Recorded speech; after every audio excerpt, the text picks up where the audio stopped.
Why does the English language alphabet have 26 letters, and how did they get there? Children's author and poet Michael Rosen has written a book called Alphabetical about how every letter tells a story.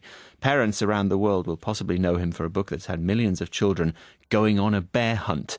I know that story only too well. In this book, there are appropriately 26 chapters from the story of A, based on an upside-down version of an ox head, apparently, or Aleph in its original form, to Z is for zip codes. And he attempts, does Michael Rosen, to explain the forms and sounds and changes that affect the language and phrases we use today. Michael Rosen joins us. I hope he's on the line now. Hello. Hello, yes, I'm right here. What got you interested in the origins of words? Well, in one way, I think we're all interested in the origins of words and letters right from the start. We wonder why our parents are telling us this thing, why we have to learn. Certainly we used to have to learn when I was a boy. I was born in 1946, the alphabet. But then I suppose at university I studied the origins of English. I had to go all the way back to what used to be called Anglo-Saxon or Old English. And then again, when I'm in schools or I'm around and a child comes in front of me and says, will you sign my book? And then they say, maybe a child might say, my name's Shirlene. And I say, well, how do you spell that? Because I have no idea. And then you find there might be all sorts of interesting, inventive ways that people find to spell a name like Shirlene. And so I get curious about that. And then the next chap might say, oh, my name's Tariq. And I might now write down T-A-R-I-Q. And I look at that Q all on its own. And I think, well, that's funny because it's interesting, isn't it? We always used to have this rule that said that after Q, at the end of the word, you must put a U and an E. So it would be like that. And then, of course, Muslim people, quite rightly, they choose to express that sound just with a Q without a U. And I started thinking, well, really, the alphabet is much more flexible than perhaps we thought it was. We've got redundant letters, haven't we? Well, yes, certainly when you speak English. I mean, if you take the letter X, you could imagine if you decided to be phonetically regular in the way in which you wrote down the letters, you could say, well, quite a lot of the time we could use a KS to make that sound. And then when it turns up in a word like exile, I suppose you could spell it like egg, E-G-G, and then put a Z, so you've got exile. And Some people do. Yes, indeed. And then what about luxurious? We've got an XI in the middle of the word. Perhaps we could spell that. Let's have a think. With a G and with a Z? With a G and a ZH, yes. What about that? Luxurious, something like that, yes. So we can improvise, and of course that's what people have done. I mean, Shakespeare seemed to have improvised with the spelling of his own name. And is there room for improvisation? Because there is such a thing as spelling, and people get very excited about it, and it drives people who have English as a second language spare, doesn't it? That there's no apparent logic to how you spell words in English. Well, the logic is mostly historical. That's the problem. And of course, we don't speak historically. We don't speak or write historically. We write in the here and now. So if you famously take a word like fight, F-I-G-H-T, what is that G-H doing there? Well, historically, the word was pronounced differently. It was ficht.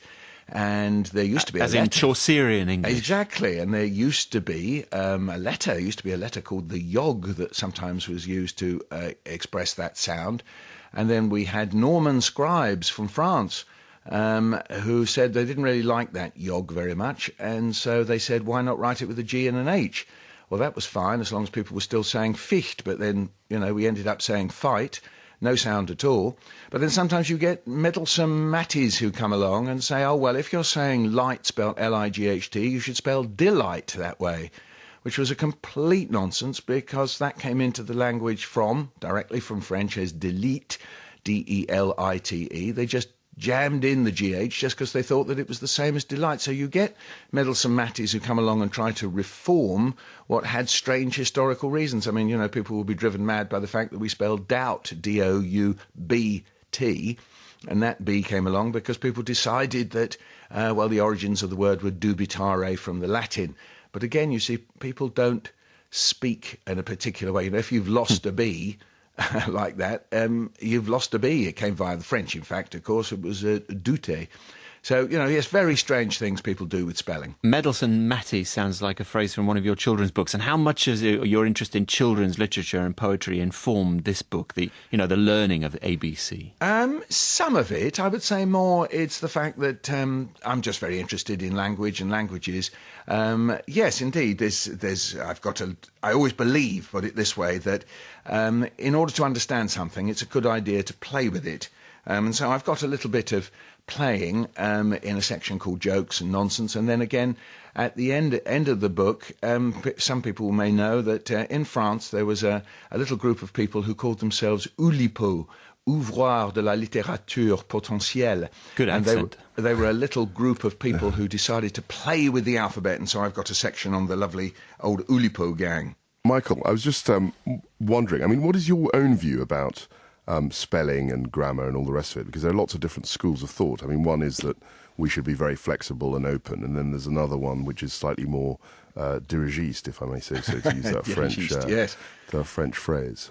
Well, first of all, we are actually more flexible than people accept. So, for example, in English, if you want to write the word realise, you've got a choice. You can decide whether you're going to have it with an S or a Z. If you write the word judgment, you can decide whether you want to put an E in the middle of it or not.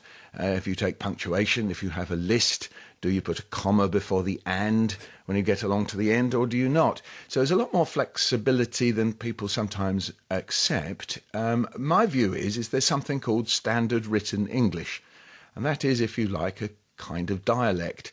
And there is a way to do it with some leeway on certain aspects, as the great usage expert, Mr. Fowler, pointed out. So that's one way, but the thing is that we have other ways of talking and writing. You can write dialect poetry, you can speak in a variety of ways, and flexibility is in that area is quite interesting. And of course we write on the computer, not in standard English. Quite often we write emails and things like that. We've only got seconds. Peter Tatchell wants to make a point. Michael, I'm a great fan of the idea of switching to phonetic spelling. Yes. So spelling is how it sounds. Yes. And getting rid of redundant letters like in accommodation, why do we need a double M? Or in tomorrow, why do we need a double R?